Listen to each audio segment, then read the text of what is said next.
Alright, so I'm going to do a quick video on how to open up this Lenovo T580. Okay, so this one has a broken screen. So basically what you want to do is undo all the screws on the bottom. So there's 1, 2, 3, 4, 5, 6, 7, 8. These screws hold themselves in place, so you don't need to pull them out, but you just need to undo them. You'll know that the screws are completely removed when you turn it, and then you feel it's kind of like clicking in place, or it just stops going. You can just keep twisting it more than you need to. But yeah, anyways, once you undo all those screws, on the bottom here, there's this little hole. It looks like that's a battery reset button. That's because there's an internal battery. So when you take out this battery, there's still going to be power to the computer, so make sure you take it out completely. Okay, so once you do that, let's see if there's a trick to this one. So usually you just want to get your fingernails or pry tool along the edges, and then you can pop this stuff out. So let's see, yep, it's coming out easily. So just go along, use your pry tool or fingernails and pull the clips out. Go all the way around, okay. Once you go around to the sides, be careful with this part here because there's not really any clips there, so just go around it. Okay. Keep going around. Alright, just like that. Looks like this side I'll most likely have to slide it forward. So just keep going around. You can go around all these little clips here. You can see clips are just coming out pretty easily actually. So it's not too bad. Go around to the front. Alright, pry that forward. Keep going. There you go. And this whole cover just comes out just like that. So this piece is actually pretty simple to get up. The clips are very simple. And as you can see, the screws just hold themselves in place. They have little plastic washers. Okay, and that's how you pull that off. And here you can see the little reset button I was talking about. That's usually if your computer for some reason doesn't power on anymore. Sometimes you can push that to reset things and it'll get it going. I am going to have to clean this up later. There's dust in it. But yeah, so first thing you want to do is disconnect the battery. Just grab the little tabs like this and just wiggle it. And while you're wiggling it, pull on it. Okay, this one's a little tough, so I have to use actually both hands. And just keep wiggling it, and eventually it pops out just like this. Okay, so here you can see the battery cables are pretty stiff, so you might have to actually, there's a little feather here. Okay, so you might have to actually remove the battery screws to get it out. So do that. There's 4 screws here, so we'll remove those 4 screws. Try and keep the screws in order because they are different size on the different components. I'm not really going to take everything out. I'm just opening this up to do a quick walk around inside so you can see what you can change and what you can't change in this laptop. So get the 4 screws for the battery out. Once you get the screws out, you can actually lift up from the plastic tab where the screw is holding it, and then you can move this over. Oh, there's actually one more screw here, so hopefully you weren't following along and then ended up snapping that tab off. But yeah, so take out that screw. There's a 3rd screw at the top, so remove that. Okay, then you can lift this up, and then again just wiggle this tab to undo the battery connector. Okay, so if you need to replace the battery, let's see if there's a model number here. It's probably going to be one of this ASM or FRU numbers. So here you go. Hopefully you can see that. Okay, I don't see anything else there. Oh, there's a model number here, SB10L84121. So yeah, if you need a battery, that's what you need. That's the internal battery. And then you got, of course, this battery that you can easily take out yourself, and then just look for the model numbers. So they have more FRU and part numbers. So just check on your battery if you need one. Alright, so you got the trackpad cable here. To remove that, you just flip up the little latch, and then you can wiggle the cable out, and then basically just put it back in to put it back with the latch up, and then put the latch back down. Right, I'm not going to take all these connectors out. I'm not sure why there's another connector here, but there's a slot here for a hard drive. It looks like they actually put a chip in here, an SSD. Usually once you remove the two batteries, you want to hold the power button down just to drain any power so you don't cause any damage. So usually I'll hold it for about 10-15 seconds. All right. Alright, once you do that, so this connector comes out, you just pull this little tab. When you pull it over, there's a little clip that gets released, so you have to slide it over to the left, and then you can lift this out. So this little latch comes out, they put some tape here as well, so it's held in with tape.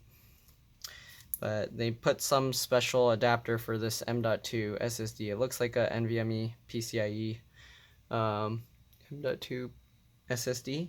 Okay, so that's what this port's for. I think this is like if you use a standard hard drive. I'm not sure why they have so many connectors here.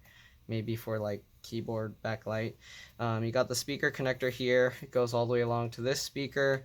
They are holding with screws, of course. Alright, so then you got the CMOS battery here. So if you want, you can remove that or replace that. Got the wireless card. There's one screw here.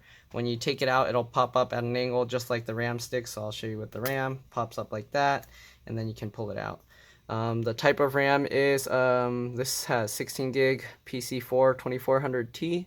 So if you're changing the RAM, I mean, this one's already maxed out, but if you have a different model, you can upgrade it.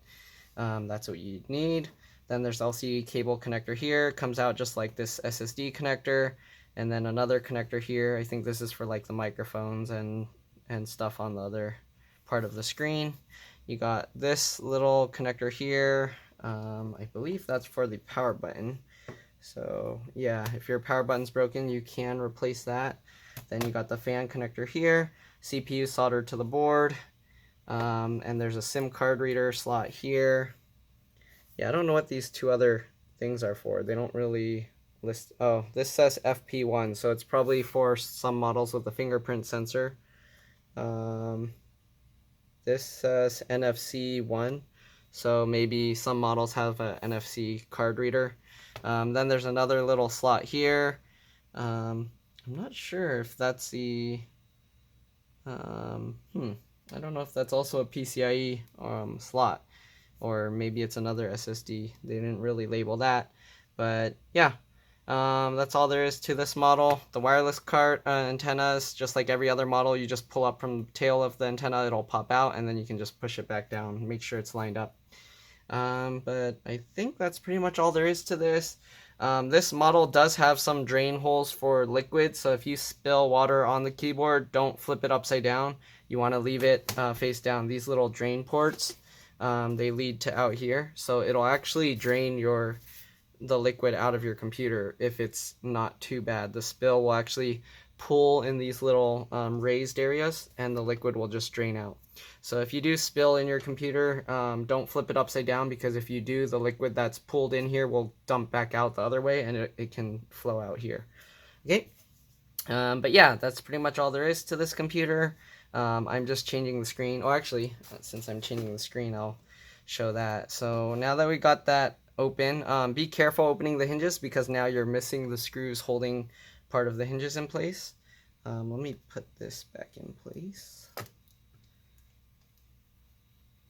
Okay, so put the SSD connector back in. Oh, sorry, probably couldn't see that. Put the SSD connector back in place, and yep. Alright, so as far as the screen goes, just lift it, open the screen carefully again, because the screws aren't holding it all. And then usually these you can just kind of pry around the plastic area. I don't know if I'll be able to show this, I'll try. But let's see here. So this screen is broken, so I might have to use a thin pry tool because it's caught underneath. There we go. So there's actually adhesive underneath this, so it's going to be a pain. Since the screen's already broken, then it's probably not too worrisome. But yeah, basically get underneath a little part of it, and then you can pull this whole frame out. Hopefully you can see. Usually you peel up the adhesive and then you pull the thing inwards so that way the clips disengage. So while you're kind of peeling this, let's see here. Hopefully I don't have another customer waiting outside for me because told me they were on their way. But yeah, there's adhesive all along this, but you just go all the way around and make it look easy. Yeah, it'll take some fussing with when you do this, but yeah, here we go. So there's more adhesive in here. Whoa, is that peeling up the screen? I think they put a screen protector or something in here because it looks like it's peeling up a layer of the screen. But I just slide my finger along. Be careful, some people might cut themselves on this, but you can use a pry tool to do this. If your screen's already broken, then it won't matter. But yeah, this is the hardest part, is just getting all these clips that are under here. You can't really tell which way they're going.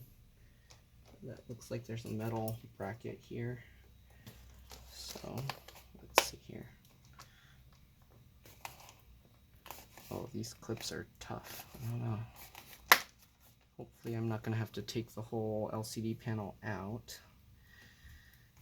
Some of them require that, but this has a metal plate on top, so I don't think taking out the whole LCD panel will help. Yeah, it's coming out. So you just have to work with it. These clips are kind of stuck here. So there we go. Clips on the sides, I don't know why, but they're very tough. And just take your time and work with it. Alright, let me see if I can see how this clip looks. So this clip, it just goes out that way. Oh, when I tipped it forward, it just came out. Interesting. So yeah, so there's all the adhesive holding this, but this is the bracket. Once you remove the bracket, basically there's just 4 screws here holding it in place. So remove the 4 screws. Okay.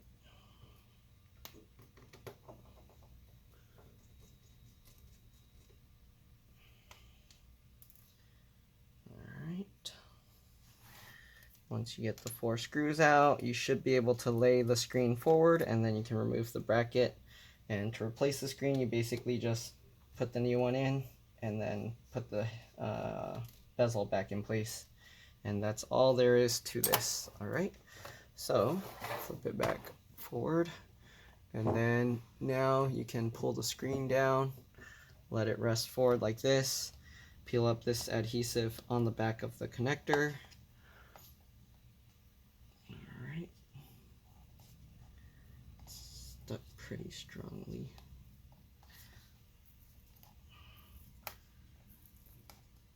Oh, this adhesive is very strong. Okay, so peel up this adhesive.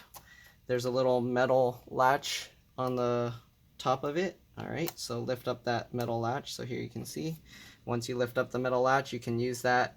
Try pulling towards the bottom, not towards the top. And then you can wiggle this connector out. So just like that. When you're removing the LCD, make sure that you took out the batteries and held the power button to drain any power. But that's all there is to this model. Hopefully this video helped you. If it did, please like and subscribe because that'll help me. And thank you for watching. Bye.